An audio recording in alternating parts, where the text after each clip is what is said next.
So I'm going to be giving a bit of an update in terms of the financial performance of the company. We are one of the very few companies which has the capability to service both the transformation and the discretionary aspects of the client demand.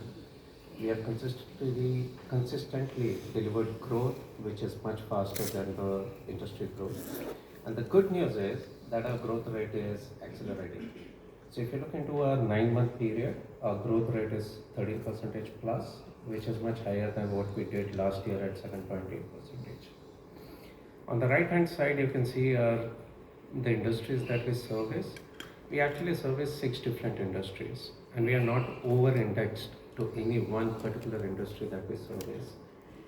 What it does is it ensures that we continue to deliver secular growth even when some of these industries themselves go through economic cycles of ups and downs. 45% of our revenues come from industry right now which are growing at an accelerated pace, so that's a good news for us.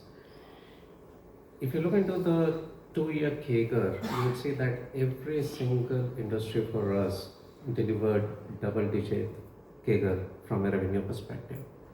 In terms of our geographical mix, 72% of our revenues come from North America, which is the highest IT services market globally. 22% of our revenues come from Europe, and Europe has been one of the fastest growing region for us in the past few years. 6% of our revenues come from Asia Pacific, and you would see that in the 9-month period, for the changes that we have made in the Asia Pacific region and the investments that we have made in that region, the Asia Pacific as a region has started delivering results, and those are early signs in terms of the results from a growth perspective. While our revenues are growing, our adjusted profit, both on an EBITDA operating profit basis and a net margin perspectives, are actually expanding. So you can see on the chart here, starting from 22 to 9 months period of 24, our margin percentage has gone up every year. What it basically means is that everything that we have tried to do from an operational efficiency perspective, which is with respect to improving our utilization, bringing down our attrition, improving our offshore mix, all of them are yielding results which are getting reflected on these numbers. The other way of looking at the margin numbers is, while we are delivering a growth which is much faster than the industry, the expanding margins basically says in absolute dollars we are adding margins much faster than the revenue. So that's the great news. Now on the cash flow, our cash flow generation is very healthy. And if you look into our cash balance as on 30th of September, we have close to $180 million of cash, completely debt free. The IPO that is there is primarily all OFS. We are not doing any primary because there is no need for cash right now for us from a business perspective. We are highly cash generating unit. Our DSOs are one of the lowest in the industry at 49 days. So to summarize, our revenues are one of the industry leading much faster than the industry growth rate. Our margins are accelerating while we are generating a cash flow which is very, very healthy. With that, we'll open up for questions.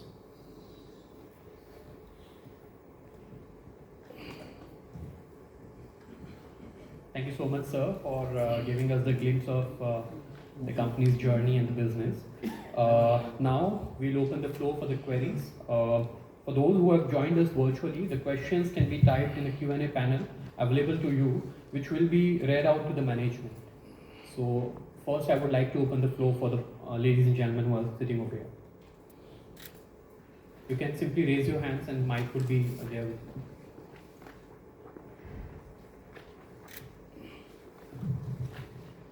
So good afternoon.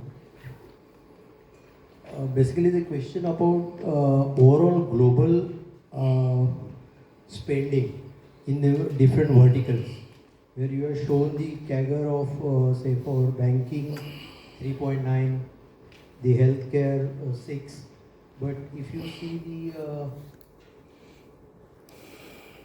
adoption across the key industries, your financials and pharmaceuticals are more like 39 and 28%. So will you throw some light on that?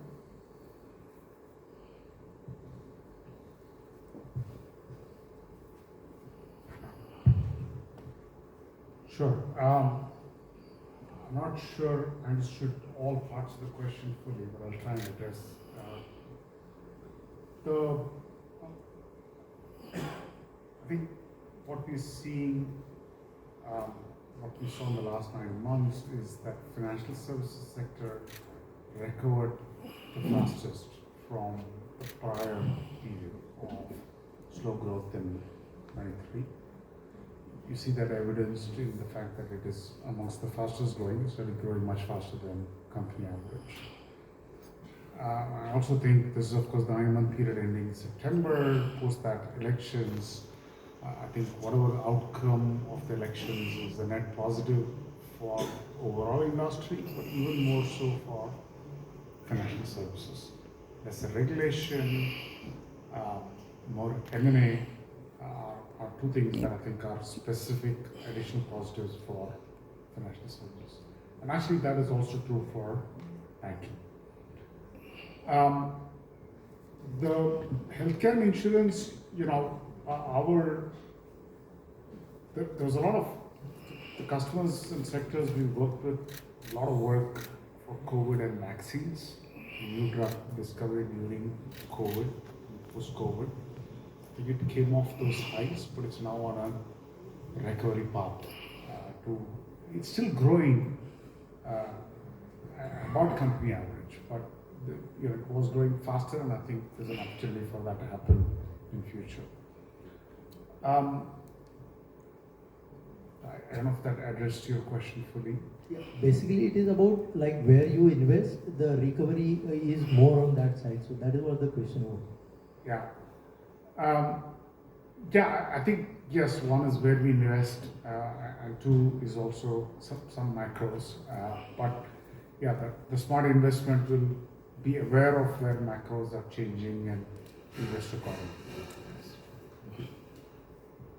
The question here, where do you plan to use the amount that you're gathering now? And with America being your biggest base, so 72% you say. So how much of it is going abroad? And how much of it will be here? And in which priority areas you're targeting to use this funds? So this fund is not coming into the company at all. It's entirely an offer for sale. So it's going to the shareholder, the selling shareholder. So nothing is in the company.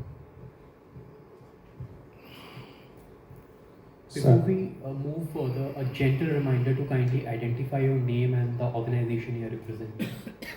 Yeah, I'm Dominic Rodriguez from the financial world. The question is now, where are you, in which priority areas the money for this money? Sorry, so, Vikas spoke about 180 billion in the balance sheet as of September end. I think I can address it with respect to that. I think historically we paid dividends, a reasonable amount of our 45-50% of our profits. Going forward, our board will determine what our dividend is, the policy is there in the RHP. Aside from dividends, M&A is the other most important potential use of the capital that we have. And our M&A will be focused on capability acquisition. Sir, I am Mehul Dani from FinTech Biz News. What is your present market share and how do you propose to augment it? Second question is, with tariff wars being unleashed by USA, are there any chances of any geographies that you are present in being impacted? How would you manage it? So the first question, the fact that we are growing materially faster than Indian IT, which in turn is growing faster than global IT, means we are gaining market share every week. And that has been true for a fairly long period of time. And all the basics, fundamentals we built into the business give us confidence of being able to do that in future. On tariffs, we don't know yet. There isn't anything that's actually gone in place. Whatever is spoken about is gone into clause for a while. But if you take specifics, what was on the table with Mexico and Canada, the biggest impacted industry would have been auto. We actually don't have material footprint in auto.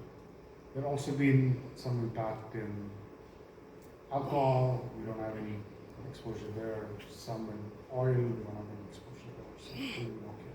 There may have been some cross-currency impact on specific sectors due to that specific balance which on the table for us would not be material.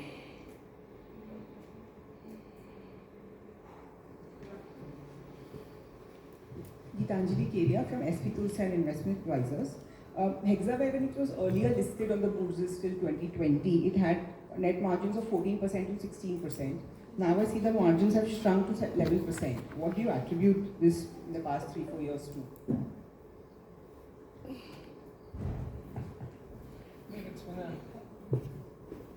Can you hear me? Yeah. So it's been a combination of factors. The first aspect has been with respect to, from an overall industry perspective, the margins have come down. The other aspect is that during this period we had one of the years which was the COVID year or the pandemic year. At that point of time, we saw that the demand was very high, and we took a conscious call in terms of acquiring market share, even if that meant from a short-term perspective a bit of a margin sacrifice. So we invested a lot in our business, particularly around our talent creation programs, where we thought that there is going to be returns which are going to come over the medium term.